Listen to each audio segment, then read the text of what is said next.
Spent 3 decades in law enforcement, and you don't lose your passion for standing up for victims' rights. And that's probably the most important thing here. And that's why we have AB 16. And we heard some heart-wrenching testimony today from some of the folks behind me that have lost loved ones to rape and murder. And it's important for me as a representative of California to make sure we do the right thing and protect our citizens. Because what we're seeing now is just an erosion of accountability. And we can't have that. It's troubling. And I can't sleep good at night knowing that I need to stand up for these folks behind here who have lost these loved ones. In November of 2004, voters passed Proposition 69, the DNA Fingerprint, Unsolved Crime, and Innocence Protection Act. Prop 69 passed by a wide margin with 62% of the voters in favor and 37% against. Voter turnout was 76%, and over 7 million voters supported Prop 69. In 2014, Prop 47, the Safe Neighborhoods and Schools Act, was passed. Prop 47 reduced 7 felony offenses from felonies to misdemeanors. Nowhere in that campaign did it talk about Prop 47 would undo the significant portion of Prop 69, that being the DOJ portion.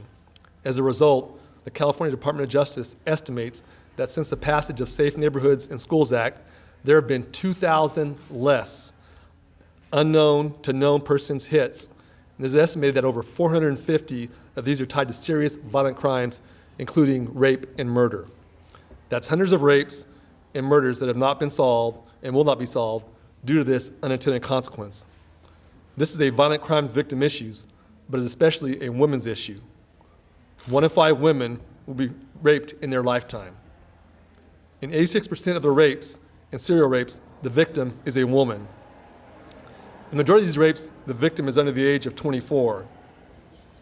And quite often, a number of these women come from a lower socioeconomic portion. AB 16 would allow collection of DNA upon misdemeanor conviction of those crimes, so a higher standard of misdemeanor conviction. The DNA database provides a safe, reliable, scientific evidence to identify and exonerate individuals while convicting others. DNA collections also ensure the integrity of convictions so that innocent individuals are not needlessly arrested and prosecuted. This is my daughter, Katie. In 2003, Katie was very brutally raped, sodomized, and set on fire. The only evidence in her case was DNA. Our family learned that the DNA laws were not what we thought they were, and so we started working to change them. And as Assemblyman Cooper said, in 2004, the voters of California changed their law so that DNA was taken upon arrest for every felony. And California has the best law in the country. There are 30 states that do take DNA upon arrest now, but California has the best law in the country, and they are getting tremendous results. But then in 2014, when Proposition 47 was passed to decriminalize 7 charges, the voters didn't know that would change their DNA system. They didn't know that meant 10 to 20% of the hits would not happen going forward. They didn't know how many rapists and how many murderers would go free, because even though it's counterintuitive, people that are convicted of misdemeanors of these 7 charges have been identified many, many times for heinous rapes and murders. And this is an unintended consequence of Proposition 47. My daughter was very lucky. Her case was very high profile. We had DNA evidence. They didn't give up. They found her killer because of a DNA match, and he's in prison for the rest of his life. But there are many, many women who are not this fortunate because they are disadvantaged. They live in high crime areas. For whatever reason, their cases are not a priority. DNA makes their case a priority. DNA gives these women justice that otherwise wouldn't have it. And there are countless women, children, and men who will be raped and who will die. And there are other mothers out there like me who will needlessly bury their daughters. We need to pass this bill. This is going to be hard because it's something that hits very deep for me. Me and my family in 1973 got devastating news on my aunt who left to go be with her friends and go shopping, who never come home. When we had the sheriff show up at the door the next day and let us know that they needed my grandfather to go and identify my aunt and her friend in a body bag when he come home and quoted that to us, that he was identifying his daughter, his baby, in a garbage bag. To him, it was a garbage bag. It's just not right. We've set my family devastated since 1973, 43 years later, before we've ever gotten any type of solving of this case or any justice in this case to bring these monsters to justice.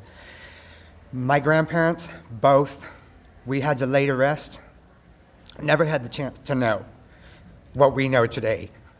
And had it not been for the DNA evidence that was submitted by the Sheriff's Department and that was preserved for 43 years, my family would not have closure today.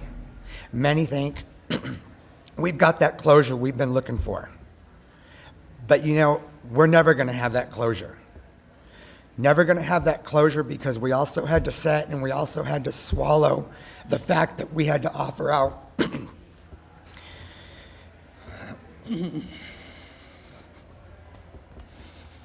we had to offer out plea bargains to two animals that kidnapped, brutally raped, beat, and point blank shot my aunt and her best friend in the head and left them on a wet, cold, dirt road to be found by somebody out hunting.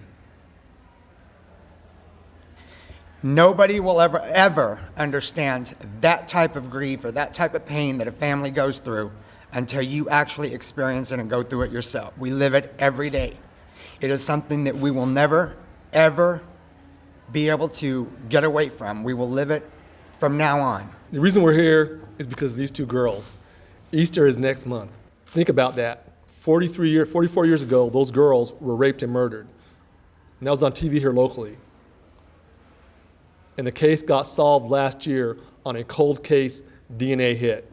That never would have happened. Today's law right now, we would not get a DNA sample under today's law. And it happened. I held up that Easter picture. One of those last pictures of the girls, they were taken together at Easter. That's next month. Those girls never had another Easter. And it just, man, you get emotional about it. But we got to do what's right and step up